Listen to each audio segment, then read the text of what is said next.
Greetings, fellow Whovians. Hope you're all having a nice, wonderful Wednesday, or had a nice, wonderful Wednesday, wherever in the world you're watching this. So, today, we're going to look at the only story that doesn't feature the Doctor, the TARDIS, or the Doctor's companions. And that story is, of course, Mission to the Unknown, a prequel of sorts to the Daleks' master plan, but we'll get into that story in 2 weeks' time, so there you go. Anyway, with that being said, let's get started. On the planet Campbell, Mark Corey and Gordon Lowry are trying to repair their spaceship, while another crew member, Jeff Garvey, is lying on the ground, out of their sight. He awakes, in pain and in a violent state of mind. He keeps behind the ship to make sure that neither of the men sees him. He raises his gun to fire Lowry, but Corey sees Garvey and shoots him. Corey pulls the long thorn out of Garvey from behind his ear. He warns Lowry that if he stung himself on it, he would have to kill him too. Eesh. The two men go into the spaceship, leaving Garvey's body. Garvey's hand begins to twitch, and hair and thorns start to grow over his body. Ugh, that's not good. He's becoming a Varga plant. Ugh, doubly not good. Corey has a license to kill from the Space Security Service and enlists Lowry to help him. Corey explains that the Daleks have been gaining control of many planets, and that a Dalek spaceship has been spotted in the solar system. Ooh, that's really not good. Corey tries to contact the rendezvous ship, but cannot get through, and their own ship is beyond repair. Corey believes the Daleks have a base on Campbell, and that is why he and Lowry are here. He explains that the Varga plant is native to the Daleks' home planet Skaro, and that you become a Varga plant if you prick yourself on it. This is further evidence that the Daleks could be on Campbell. In the Dalek city on Campbell, the Dalek Supreme waits to be updated on the latest developments. He is told that the representatives from the 7 planets will be arriving for a meeting. He tells the Dalek to destroy Corey and Lowry. Those evil Daleks. Elsewhere in the Campbell jungle, the Daleks are discussing how to exterminate the humans. Lowry, who is building a rescue beacon, and Corey are more concerned with the Varga plans than the Daleks. A spaceship flies above them, and they realize the Daleks are planning something big. Well, of course, they're the Daleks. What do you expect? Lowry finishes the rescue beacon and is about to record a message when they notice something moving in the jungle. They duck behind some bushes as 4 Daleks enter the landing area and destroy the ship. Corey and Lowry head deeper into the jungle, and Lowry discovers a Varga thorn in his hand. Uh-oh. In the Dalek city, the representatives from the 7 galaxies have gathered in a conference room. They are worried about the humans, who they believe are hostile, but the Daleks assure them that the humans will be dealt with. The representatives all approve the Daleks' plan to conquer Earth. Ugh, those nasty Daleks, I hate them. Corey discovers that Lowry is becoming a Varga plant and kills him. Corey then picks up the rescue beacon and starts recording his message. The Daleks find and exterminate him, but the beacon and the message survive. All the representatives pledge an allegiance with the Dalek cause and start to repeat, "Victory!" Well, that was interesting then to say the least. Anyway, let's look at the production elements of this story, shall we? This story serves as a prequel to the upcoming 12-part serial, The Daleks' Master Plan.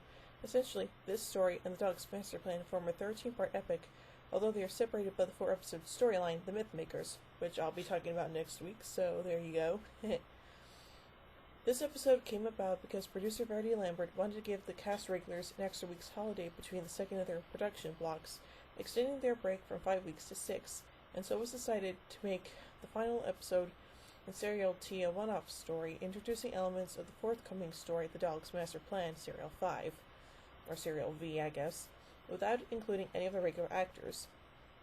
The episode is made by the same team as Galaxy 4, Serial T, with both stories sharing pre-filming. It was also the final Doctor episode in which Verity Lambert served as producer. Wow, that's interesting. I never really knew that. Terry Nation wrote this episode partially as an attempt to create a story about the Daleks that did not involve the Doctor or his companions, so that he could eventually develop and sell the idea of a Dalek series, divorced from the Doctor Who universe. In the proposed series, the Space Security Service was tasked with hunting Daleks, and of all their adventures, an approach that can be seen in short stories and comic strips written for the 1965 Dalek Outer Space book. An unmade pilot titled The Destroyers was written, but the series concept was never sold. Aw, man, that would have been great. That would have been great if we could see that. But sadly, that never happened. Wah wah. Perhaps more than any other story, Mission to the Unknown generates confusion and debate over both the title used and the serial/production code allocated.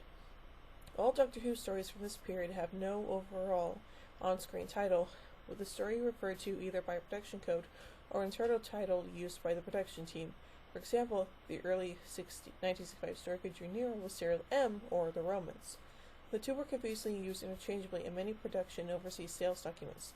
Mission to the Unknown generates further confusion because some documents do not refer to it as a serial, but rather as a cutaway episode. As the story was produced alongside Galaxy 4, the two appeared to have been referred to together.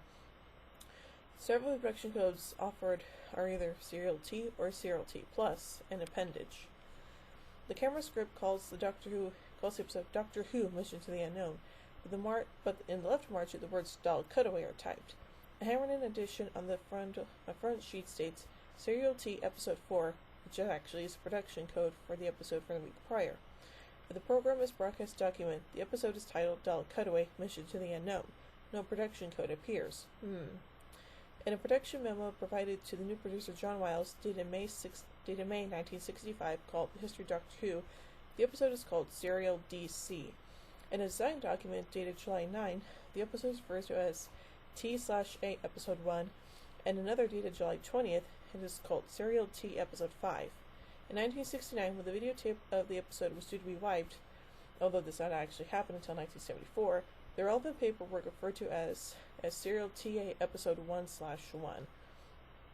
When it came time to offering the story for sale overseas, the synopsis sent by BBC Enterprises gave the title as Mission to the Unknown, in parentheses Dalek Cutaway. The 1974 Enterprises document, a quick guide to Doctor Who, which listed the stories produced so far for potential overseas buyers, gave the title as Dalek Cutaway, in parentheses Mission to the Unknown. It did not offer any production code at all. When fans started compiling reference books in the mid-1970s, it was this latter document which formed the basis of many lists. The story was referred to alternately as Dalek Cutaway and Mission to the Unknown on many occasions, whilst the production code went vacant until Discovery, design documents stating T/A.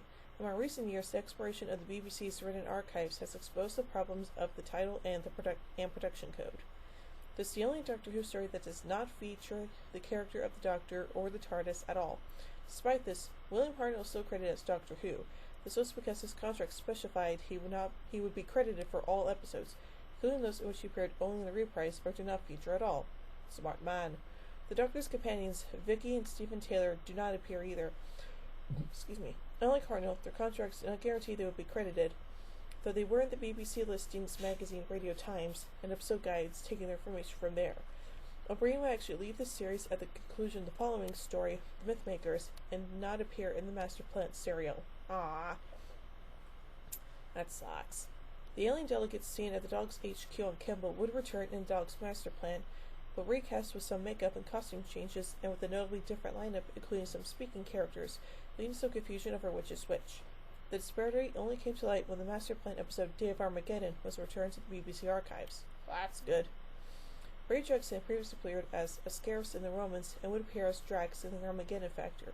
Jeremy Young had previously played Call in An Unearthly Child. Edward D'Souza will later play Mortimer Dabby in the audio play The Roof of the World. Well, that was an interesting story, wasn't it? I mean, can you imagine a story that doesn't feature the Doctor, the TARDIS, or his companions? Honestly, lest me think, well, this is the only one ever. Anyway, that being said, I give Mission to the Unknown 2 sonic screwdrivers out of 5. Well, join me next time when we actually get to see the Doctor, his companions, and everything else in The Mythmakers. Until next time, this is Hoovy and Queen saying, "Oh my Gideons! When I say run, run! I have a superiority of the neutron flow. Would you like a jelly, baby? Fantastic! Allons-y! Geronimo! Bow ties are cool, fezzes are cool, and Stetsons are cool."